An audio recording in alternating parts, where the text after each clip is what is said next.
السلام علیکم دوستو، کیسے ہیں آپ سب لوگ؟ امید کرتا ہوں آپ سب لوگ خیریت سے ہوں گے اور ہماری بتائی ہوئی دواؤں سے فائدہ اٹھاتے ہوں گے اور دوسروں کو فائدہ پہنچاتے ہوں گے۔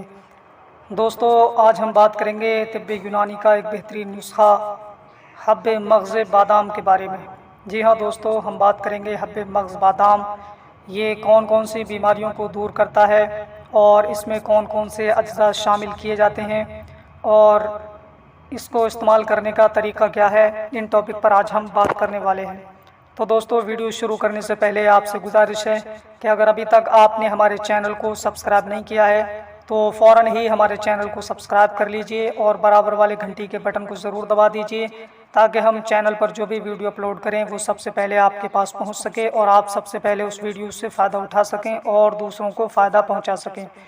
تو دوستو، آئیے ویڈیو کو شروع کرتے ہیں۔ آج ہم بات کریں گے حب مغز بادام کے بارے میں کہ حب مغز بادام یہ کون کون سی بیماریوں کو دور کرتا ہے۔ تو سب سے پہلے بات کر لیتے ہیں کہ حب مغز بادام یہ کون کون سی بیماریوں میں کارگر ہے۔ تو یہ پرانی کھانسی کے لیے بہت فائدہ مند ہے اور آواز کو صاف کر دیتا ہے، یعنی سردی کی وجہ سے یا کسی اور وجہ سے آواز میں خراش پیدا ہو چکی ہے، گلے میں خراش پیدا ہو چکی ہے یا گلا بیٹھ جاتا ہے یا آواز میں کوئی پریشانی محسوس ہو رہی ہے تو اس کے لیے حب مغز بادام بہت بہترین دوا ہے اور بہت اچھا اس کا رزلٹ ہوتا ہے۔ اور پھیپھڑوں میں جو زخم ہو گیا ہے اس کو بھی فائدہ پہنچاتی ہے اور سل کے بیمار جو ہوتے ہیں ان کے لیے بھی فائدہ مند ہے، اور سینے میں جو بلغم جم جاتا ہے اور سینے کے بلغم جمنے کی وجہ سے جو پریشانیاں لاحق ہوتی ہیں ان کو دور کرنے میں حب مغز بادام ایک اہم رول ادا کرتی ہے۔ تو دوستو، اور ساتھ ہی ساتھ یہ جو ہے گلے میں جو خراشیں پیدا ہوتی ہیں، بولنے میں دقت محسوس ہوتی ہے، اس کو بھی دور کر دیتی ہے۔ تو اب بات کر لیتے ہیں کہ حب مغز بادام اس میں کون کون سے اجزاء شامل کیے جاتے ہیں۔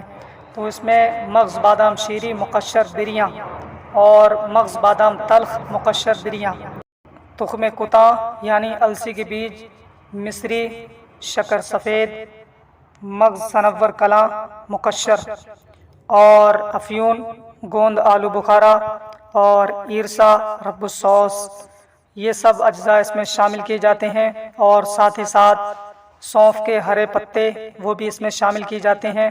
اور اگر آپ کو اس میں جو ہے مغز صنور اگر آپ کو نہ مل سکے تو اس کی جگہ پر مغز چلغوزے کا استعمال کیا جا سکتا ہے، اور اگر گوند آلو بخارا آپ کو نہ مل سکے تو گوند ببول کا استعمال کیا جا سکتا ہے۔ تو دوستو، اتنے اجزاء شامل کر کے حب مغز بادام تیار کی جاتی ہے اور اتنے اجزاء اس میں شامل کیے گئے ہیں۔ اب بات کر لیتے ہیں کہ اس کو استعمال کرنے کا طریقہ کیا ہے۔ تو اس کو جو ہے 1 گولی سے لے کر کے 3 گولی تک صبح کو عرق گاؤ زباں کے ساتھ میں استعمال کیا جائے، اور کھانسی کے وقت میں بھی 1 گولی منہ میں رکھ کر کے چوسنا یہ فائدہ مند ثابت ہوا ہے۔ تو دوستو، جن کے گلے میں خراشیں پڑ رہی ہیں یا گلا بیٹھ چکا ہے یا کھانسی ہے تو وہ لوگ حب مغز بادام کا استعمال کر سکتے ہیں اور اپنی بیماری سے چھٹکارا پا سکتے ہیں۔ تو دوستو، یہ تھی آج کی ویڈیو جو ہم نے آپ کی خدمت میں پیش کی۔ امید کرتا ہوں یہ ویڈیو آپ کو اچھی لگی ہوگی۔ ویڈیو اگر آپ کو اچھی لگی ہے تو زیادہ سے زیادہ شیئر کیجیے، لائک کیجیے، اور اگر ابھی تک آپ نے ہمارے چینل کو سبسکرائب نہیں کیا ہے تو فوراً ہی ہمارے چینل کو سبسکرائب کریں اور برابر والے گھنٹی کے بٹن کو ضرور دبا دیں تاکہ ہم چینل پر جو بھی ویڈیو اپلوڈ کریں وہ سب سے پہلے آپ کے پاس پہنچ سکے اور آپ سب سے پہلے اس ویڈیو سے فائدہ اٹھا سکیں۔ تو دوستو، آج کے لیے بس اتنا ہی، ملیں گے اگلی نئی ویڈیو میں، تب تک کے لیے دیجیے ہمیں اجازت اور اپنا خیال رکھیے۔ السلام علیکم۔